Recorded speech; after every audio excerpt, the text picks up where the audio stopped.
Hello, everybody. Welcome back to another Crew First Culture podcast. I'm Jeremy, and very happy and lucky to have a guest today.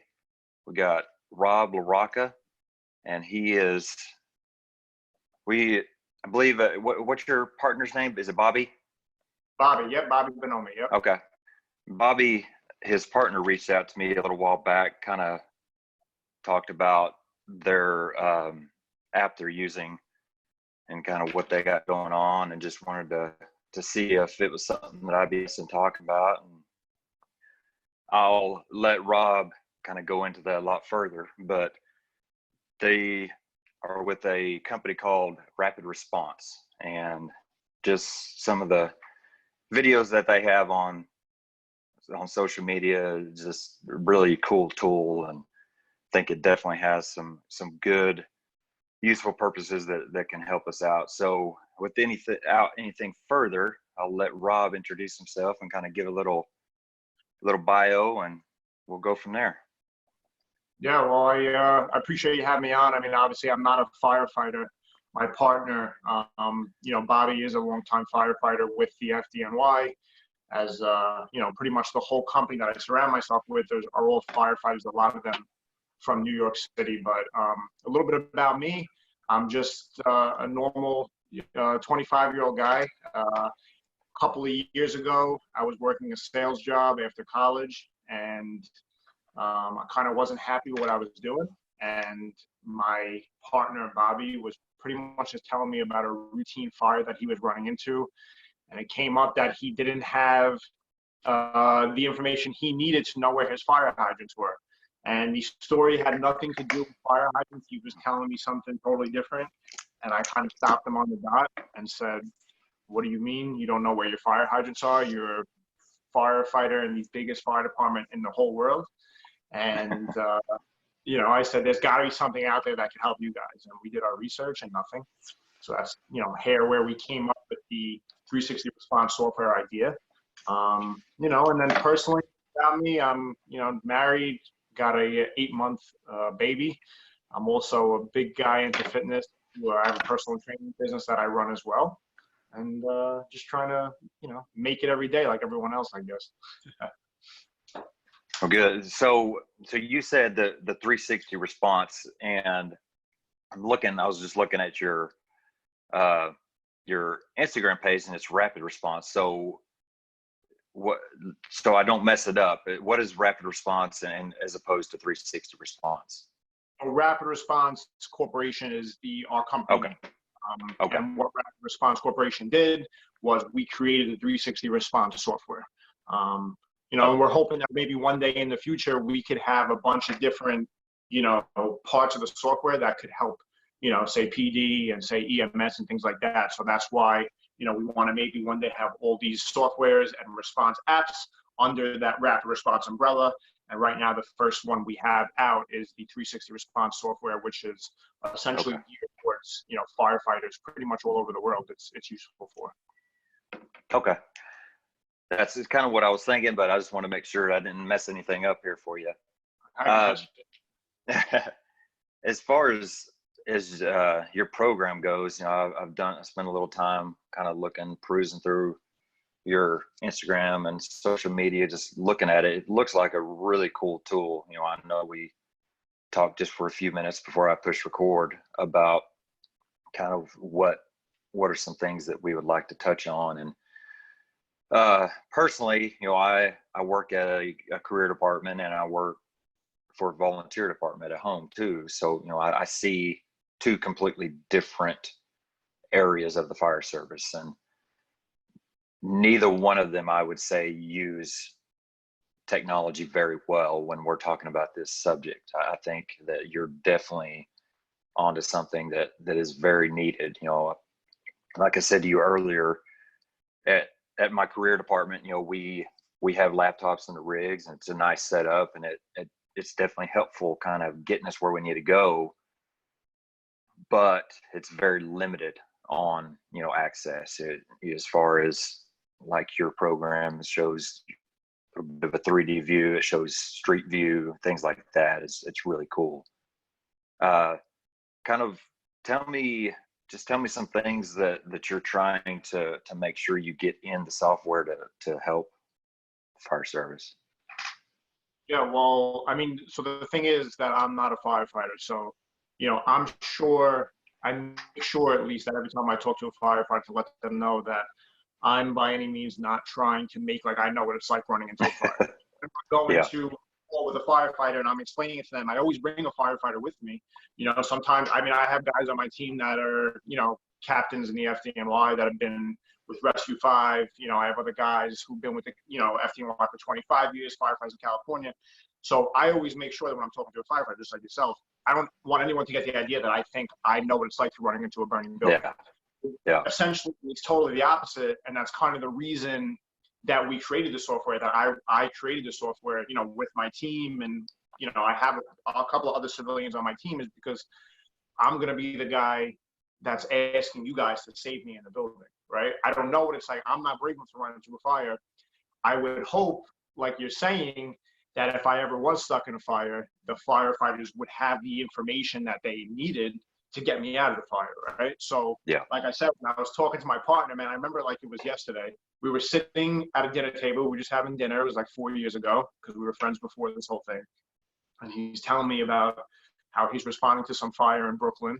And it was either trash day or it was like a bad snowstorm. It was like the end of March.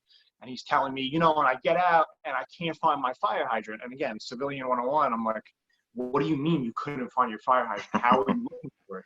He's like, I was looking for it with my eyes. I was like, that's how you do it? I'm like, you guys are the biggest fire department in the whole world. And you're telling me the best thing that you have is to look outside? He goes, yeah. He goes, he's going off the story. He's like, anyway, so it was snow day and the plows had plowed in the hydrant. He's like, so I had to run like 50 feet down the block to get the next hydrant. He's like, and it was chaos. And he goes on with the story, like basically, and again, in a firefighter's eyes, I guess that sounds normal to you guys, So I told him, like, Bobby, there's got to be something that we could do, right, that could help firefighters. And he's like, typical, I don't want to say typical, but the response that I get from firefighters a lot is, this is how we've been doing it for hundreds of years. This is how it works fine. I was like, all right, I backed off. I was like, I don't want to still think about it. I just thought maybe you guys, could use a little help.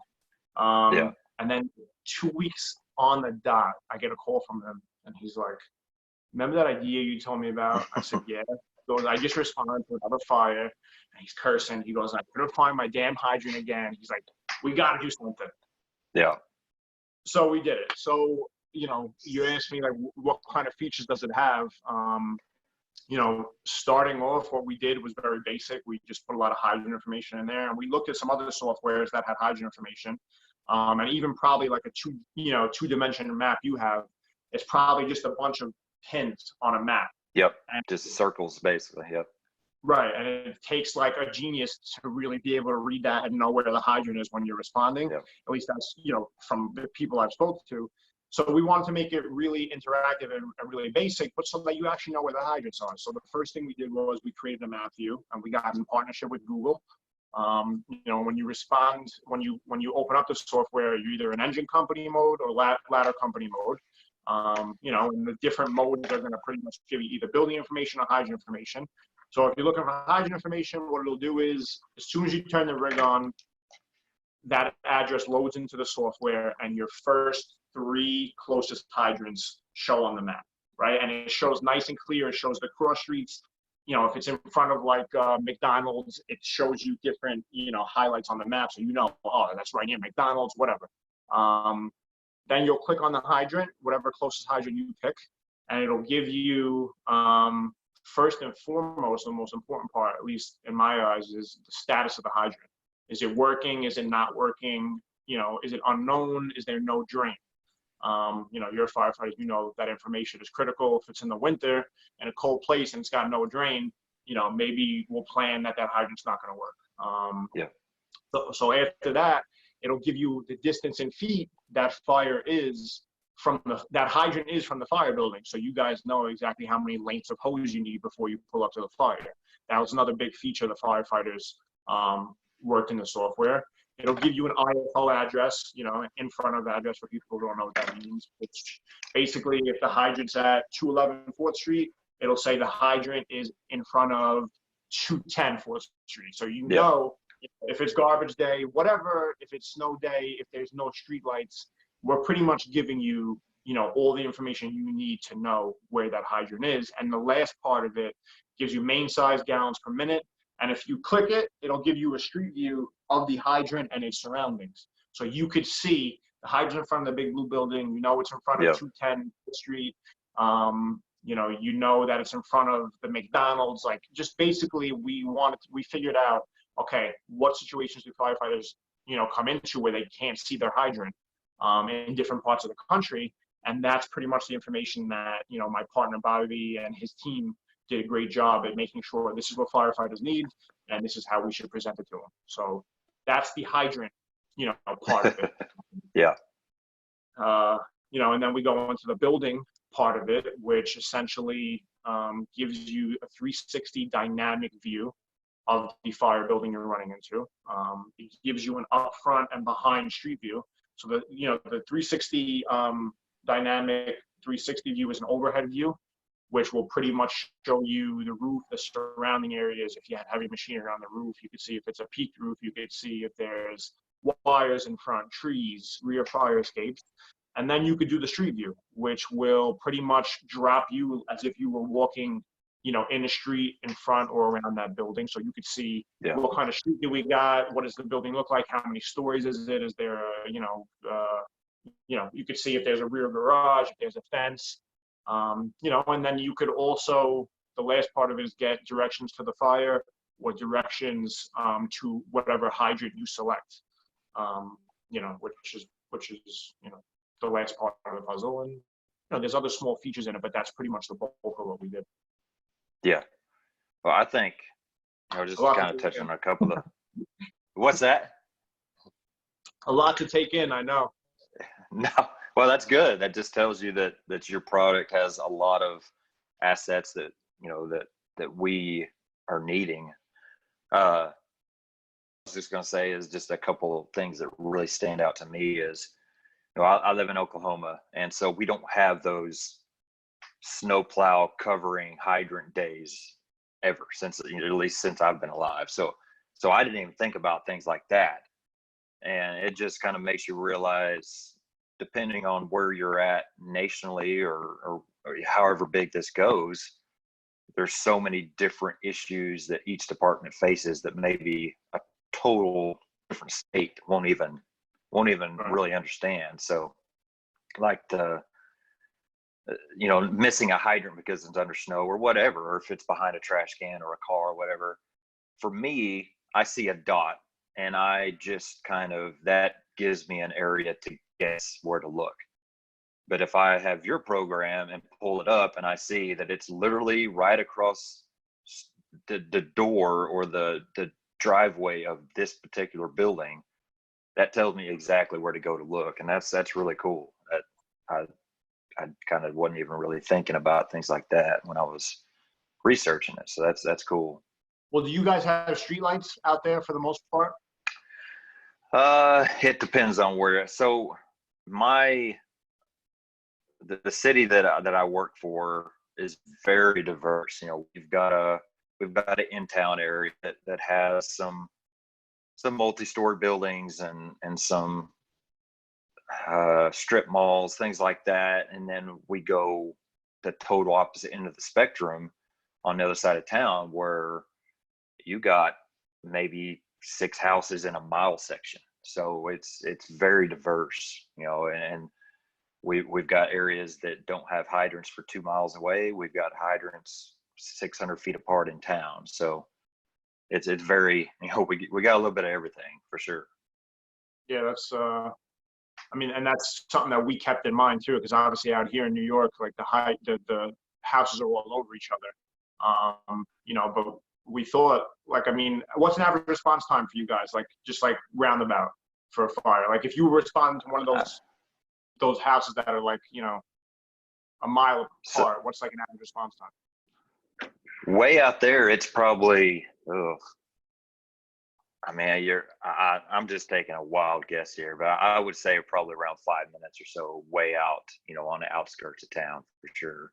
Right. So within, think about it, I guess logically, 5 minutes, you guys are kind of just sitting on the rig, you know what I mean, and just waiting to get to that fire. And then when you get Yeah. there, that's when you make your plan, So Yeah. imagine, this is the whole idea of the software, is imagine if in those 5 minutes, or even if, in those busy areas like Chicago or New York City or LA, even if they have 1 minute, you guys know the amount of information you could digest in a minute, Yeah. it'll change the game immensely. So, Yeah. in an area like where you're responding 5 minutes, I mean, dude, you could have the fire pretty much put out in your mind before you pull up. Yeah. You know what I mean? If you have the right Yeah. information. So, listen, I was a delivery guy in high school. There was blocking the street lights. I couldn't even see the address of the house. I can't Yeah. imagine being a firefighter and trying to look for a hydrant within a mile stretch. You know what I mean? It's just, to me, Yeah. there's got to be a better way. And I know that, they put the reflectors on the hydrant sometimes, or they paint, Sometimes. the Yeah. street. But again, Yeah. those things aren't bulletproof. I'm not saying that what we have is bulletproof, but we like to think that maybe it'll give, guys anywhere in the country a better shot at pulling up to the fire and coming up with a plan. And I don't know if you guys deal with faulty hydrants a lot, but in New York City alone, I think there's 400 hydrants that are out right now out of service. Again, there's 110,000 in all of New York City. So, Yeah. people might say it's not a crazy statistic, but again, if I'm in a fire and just so happens the fire in front of my house is not working, you're damn right I'm going to care at that point. So, Yeah. why are there so many faulty hydrants out, all over the country? And why do the firefighters not know which hydrant is working, which hydrant isn't? It's essentially because, like you're saying, you guys have a map. You report a faulty hydrant in a lot of places in the country. You write it on a piece of paper and you send it in somewhere, and you don't know where that information goes, right? So Yeah. with the software, what you could do is you could walk around, all the hydrants populate where you are, and you could literally change the status of the hydrant. Is it working? Is it not working? And if it's not working, we personally will send that information to your water department. And when it gets fixed, we get communication from them that it's fixed. We'll update it in the software. So now, we're providing you with the information, and then we're trying to maintain the information, and we're even trying to cut out that middleman between the firefighters, the fire departments, and the water department, and get those hydrants fixed and make sure the statuses of the hydrants are as close to 100% as possible. So that's another huge, I would even say, service that we provide. You get the software, and you get the service of us basically just calling up your water department every day and harassing them until they fix that hydrant. And that's really just what we do. So again, it's, we're trying to get it to work, but a lot of things come into play when you're trying to get a fire department to buy a software. You guys have budgets. I'm sure. You know it. So it's tough, but we're hoping that one day every fire department in the country will have this software, Yeah. Something that I definitely want to bring up. I know we're spending a lot of time addressing the hydrant benefits, and rightfully so. I mean, it's a big part of what we do. But for me personally, I'm a captain, so that means I'm sitting in the front seat. I'm telling my driver where to go. I'm kind of game planning in my head when we're on the way, things like that. All that stuff's going through my head. And to me, almost a bigger benefit of what you're giving would be the visual aspects of what I can really soak up, like you said earlier about the scene before I get there. If I can get an entire 360 view of this building and see how far the buildings next to it are, so I know what exposures are close, what if there's big trees in the front yard, whatever. All this stuff would be amazing for me, especially if I'm getting information from dispatch saying, hey, you got fire showing from the street side, second floor. So that kind of compounds together. So not only do I have this information of where the fire could be, but I've got this entire perfect picture of that house and the surroundings and all that, and putting that together, like you said, I mean, you're basically formulating the entire game plan before you even see the building personally. So that, to me, that's huge. Yeah, I mean, the way we relate it is, soldiers really don't go into battle without having intel, right, on where they're going. And that's essentially what you guys do right now, unfortunately, is you guys run into a burning building and you don't really know anything about what you're running into. And that's why, firefighters, you guys are elite, and that's why, it takes a certain person to be a firefighter. But again, soldiers, and I know my partner always says it, like a doctor would never cut someone open without, doing the correct testing before and knowing what they were about to go into and know what plan they had. So why would we expect firefighters to literally pull up to a burning building, go pull a family of 5 out of that building, put out the fire, try to save the structure, essentially just going off of what they can visually see when they get there? There's no way that, I would assume, right?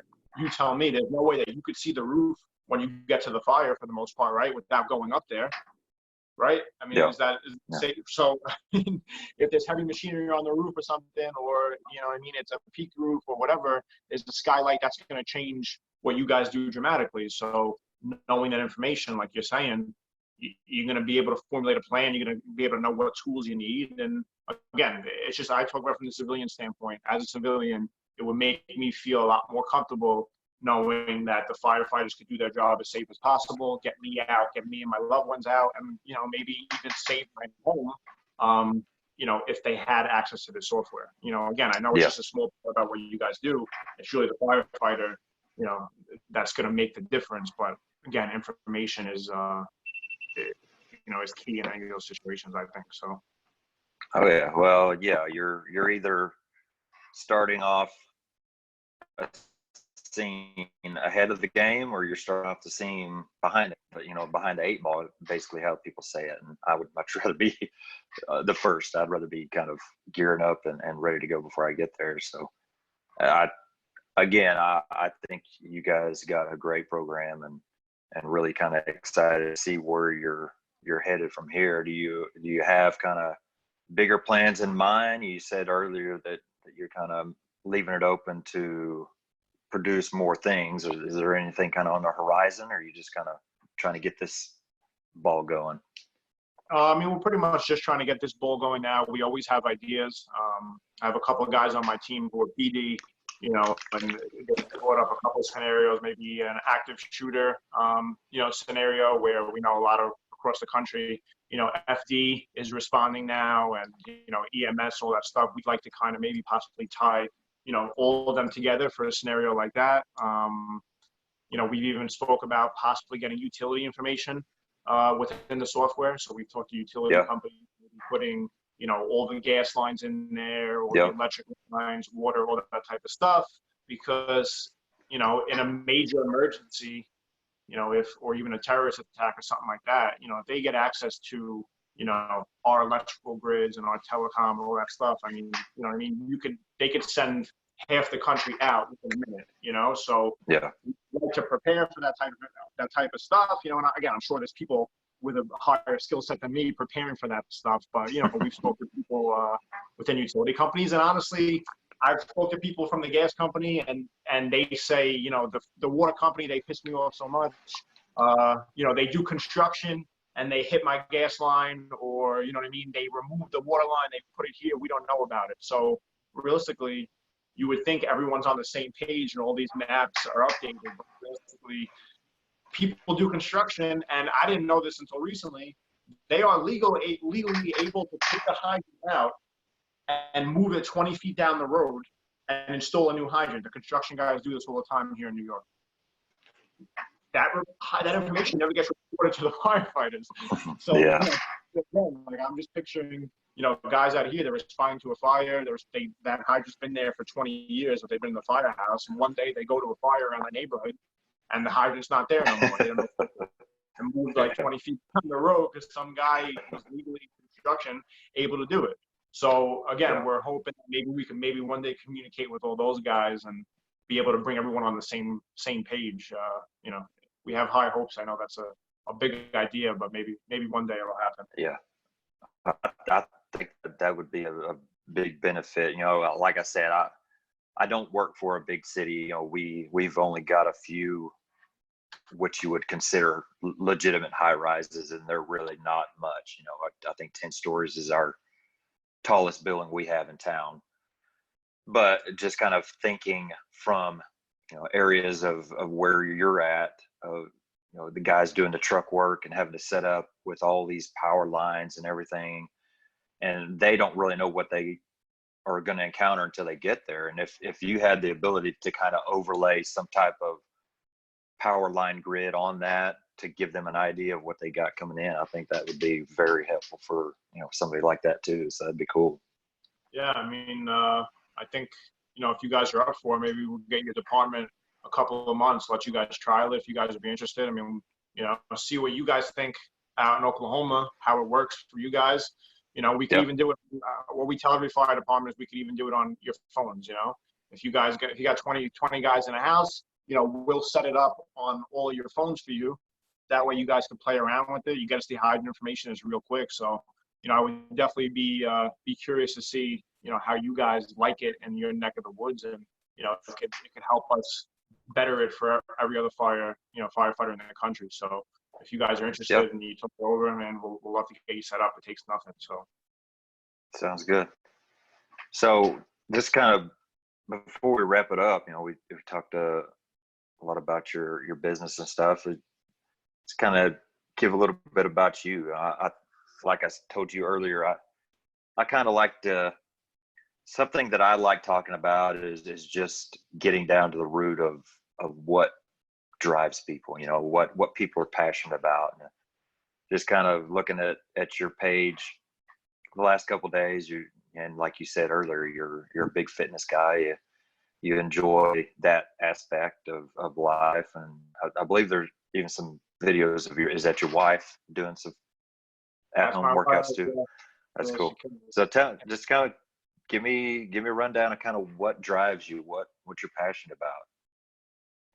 I mean, I guess that's a hard question. I mean, fitness is huge for me, but it's not really, you know, the passion for fitness doesn't really come from, you know, the way I look. That's not really what I'm about. You know, I have a decent sized personal training business. You know, and what's different about my personal training business, you know, aside from others that I've come encountered with, is, you know, my passion is just living, you know, a healthier lifestyle, but also enjoying, you know, your life. I see a lot of people doing these stupid diets where, you know, you could do it for 3 months, you look like, you know, Rocky and Rocky 3, but they don't understand that after the 3rd month, you're going to binge and, you know, put on 1,000 pounds. I like to enjoy my life. I like to still be fit, you know, but the working out for me is really more about just challenging myself, challenging my mind. You know, and the way I think about it is, if I could put myself through a brutal workout once a day, maybe just for 30 minutes, and want to quit and not quit, you know, maybe later on in the day, if I have something going on with my family or something going on at work, I could, you know, maybe use that to not quit as well, if that makes sense. So, you know, I would say that, you know, my passion is pretty much just, you know, taking on things and trying to tough them out as much as possible, taking tough situations, trying to get through them, you know. And I think fitness is a huge part of that. Again, not because it's about who could lift the most weight, but, you know, you guys know it all the time. A firefighter put me through a firefighter workout. You know, my partner actually a couple of months ago, you know, he showed me what you guys do, you know, in the academy and all that type of stuff. By like the 3rd minute of the workout, he had me carrying a barrel like up steps, and I was just dying, you know. And it kind of relates to what you guys do. You know, you have to be mentally strong, and if you could put yourself through some physical pain and push through it, you know, I think it really helps your mind, you know, in those types of situations. So yeah, you're doing a lot of your videos. Well, all the ones I've seen are basically at home. Is that kind of a normal thing for you, or is that a quarantine new way of life thing for you? Are you a home workout guy, or would you rather be in the gym? I would rather be in the gym. I hate working out at home. You know, it's just, listen, I set this gym up before the whole, you know, world came to an end, you know, for my wife, because she's a nurse, and she gave birth 8 months ago now, so she wanted to get in shape, and, you know, she gets home late, so she works from 7 to 7, so she gets home late at night. So we knew that it was almost impossible for me to train her and get her to the gym when she gets home after a long work day and get home. So that's why I made this gym down here, so that after work, come down here and Yeah. train her. And I guess I'm lucky I did that, but I can't stand, working at home. It's just, it's just a different atmosphere. Oh yeah. The phone's ringing, the couch is literally, I'm looking at a couch as I'm working out. I'd rather be on the couch. So the gym is a different atmosphere. But I would say that I'm lucky to at least be able to have some type of small setup here, because honestly, if I didn't have this, I think I'd be breaking into a gym right now working out. I mean, it's crazy that for almost 3 months, people haven't been able to work out, It's amazing to think about it. Yeah. That is, it's frustrating at the very least. I don't think there's anybody that you could say has not been affected by this. Age, sex, John, it doesn't matter. State, everybody, and it just sucks. That's probably about the best way I could say it. So it's Are you guys opening up down there yet, or are you guys just still on hold? It depends on, it's almost county and even city dependent.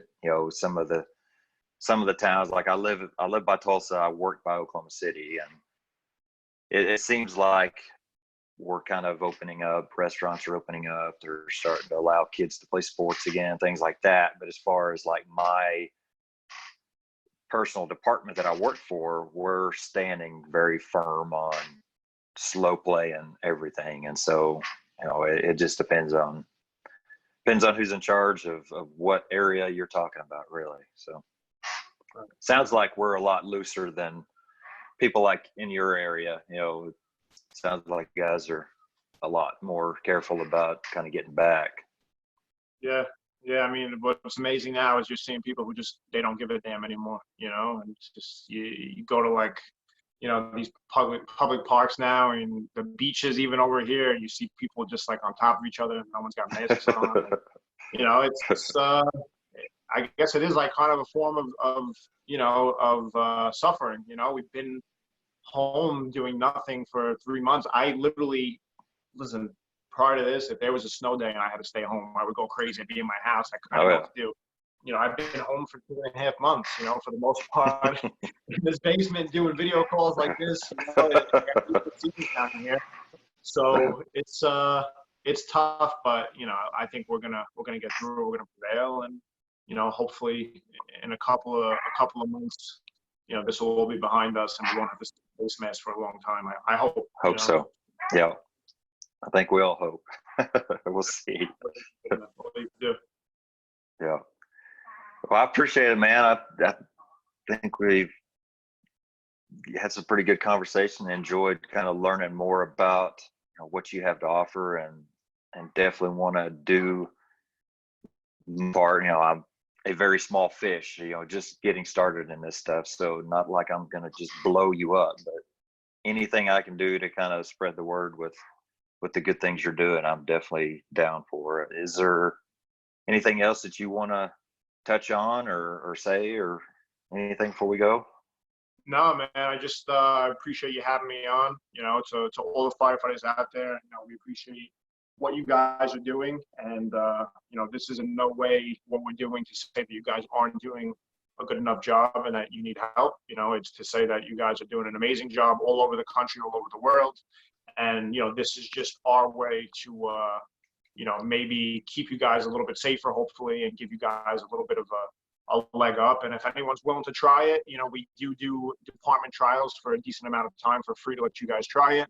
You could just go to SaveTimeSaveLives.com. That's our website.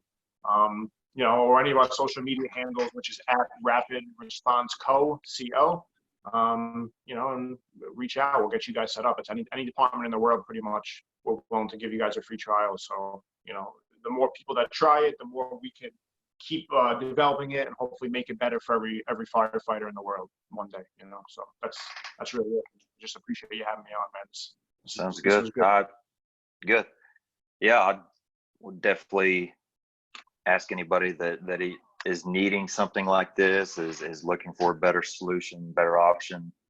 Definitely look these guys up. They've got a great program, and just to get on and look at it and see kind of what technology is doing and capable of nowadays is cool. So personally, I want to thank you for coming on as well, but I want to thank you for your humility. You know, humility is huge to me. You kept saying that you're not a firefighter, this and that. You know, I may be a firefighter, but I'm not a firefighter as salty and all that as some other guy. So, you know, being a firefighter is, don't feel like you're not part of the crew. You know, you're doing good things for us. That means a lot for us, and I definitely appreciate that. And even though that may be what we do, we don't necessarily understand technology as well as you do. So guys like us need guys like you. So we are very appreciative of what you do. So thank you very much. No, thank you. I appreciate you saying that. Thank you. You're welcome. Again, anybody out there that's looking for some type of better program, better technology for responding to calls, checking out hydrants, getting 360 of buildings before you show up, give these guys a call, a look up, search, anything you want to do. I had fun, had some good conversation. Once again, that's Rob LaRocca at Rapid Response Co. Is that correct? What your Instagram is? That's okay. It, my man. All right. I appreciate everybody's time. Thank you very much for coming and listening, and look forward to getting back with you again later. Till next time, stay safe and take care of each other. Thank you.